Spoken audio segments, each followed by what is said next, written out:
की पहुंचो आहे दुरूद शरीफ पढ़ो। अल्लाह जा एहसान त्याजे मोकिलो रमज़ान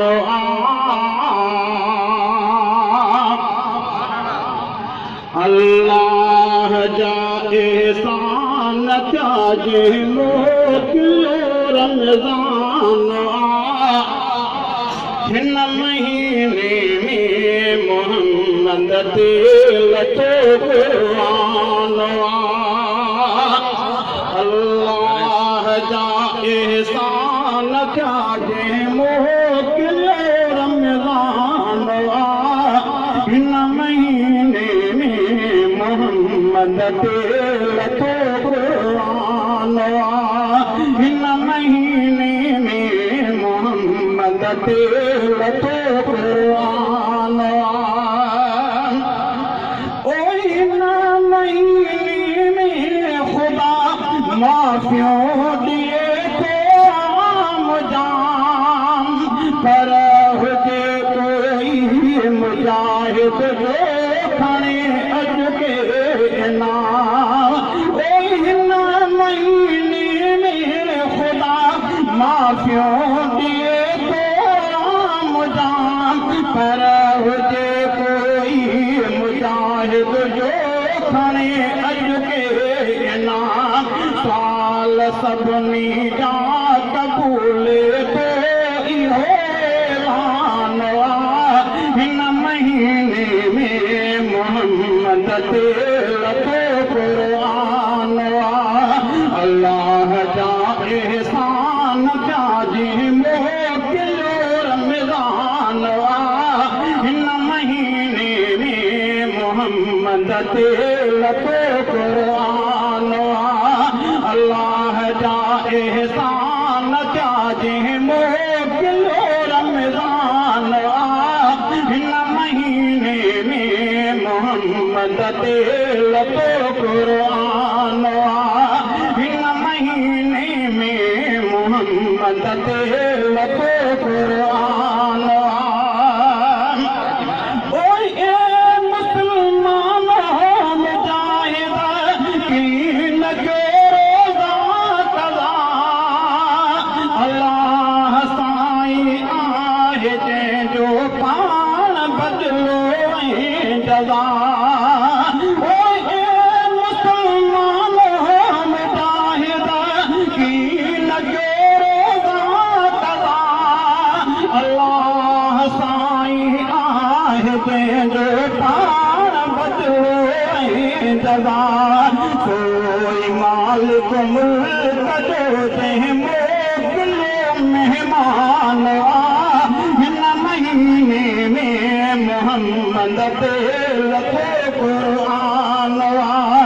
कोई मालिक मुल्क जो जंहिं मोकिलियो मेहमान हिन महीने में मोहम्मद ते लथो क़ुरान अल्लाह जा एहसान त्याजे मोकिलो रमज़ान हिन महीने में मोहम्मद ते लथो क़ुरान हिन महीने में मोहम्मद ते लथो क़ुरान रोज़दारनि जे तहत में सभु दुआऊं था घुरनि किविलियूं माकोड़ा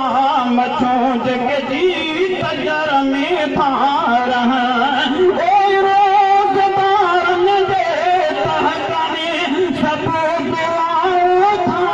घुरनि किविलियूं माकोड़ा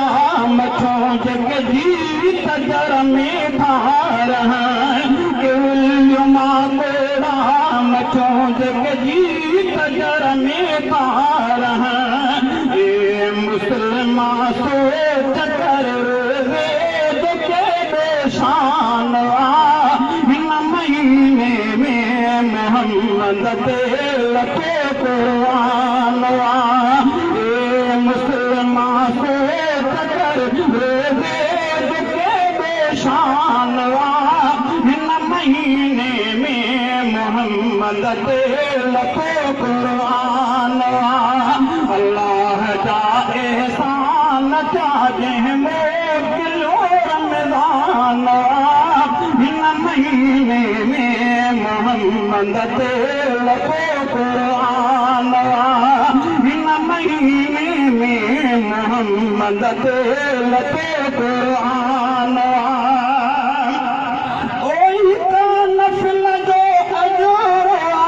मौला बराबर फरीद के पाक पैगंबर तेरी प्यारे मोहम्मद चयो नफिल जो अजोड़ा मौला बराबर फरीद के पाक पैगंबर तेरी प्यारे मोहम्मद चयो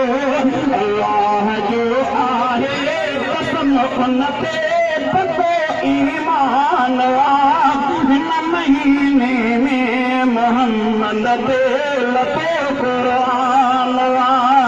अल्लाह जो आहे कसम उनते पको ईमान हिन महीने में मोहम्मद ते लखो क़ुरान अल्लाह जा एहसान जा जंहिं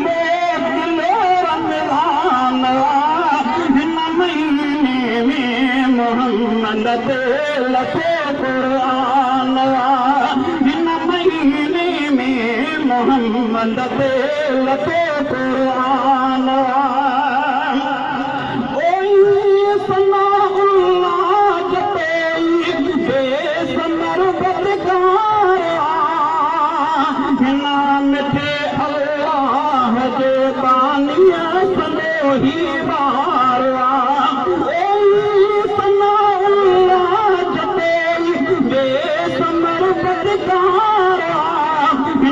मिठे अल्लाह जे बानिया सॼो ही बार हिन मिठे अल्लाह जे बानिया सॼो ही बार सोई पक्षी जो बचो जंहिंजो बहार पे पायान सोई पक्षी जो बचो जंहिंजो बहार पे पायान हिन महीने में मोहम्मद ते लखो क़ुरान अल्लाह जा एहसान जा जंहिं मोकिलियो रमज़ान हिन महीने में मोहम्मद ते लखो क़ुरान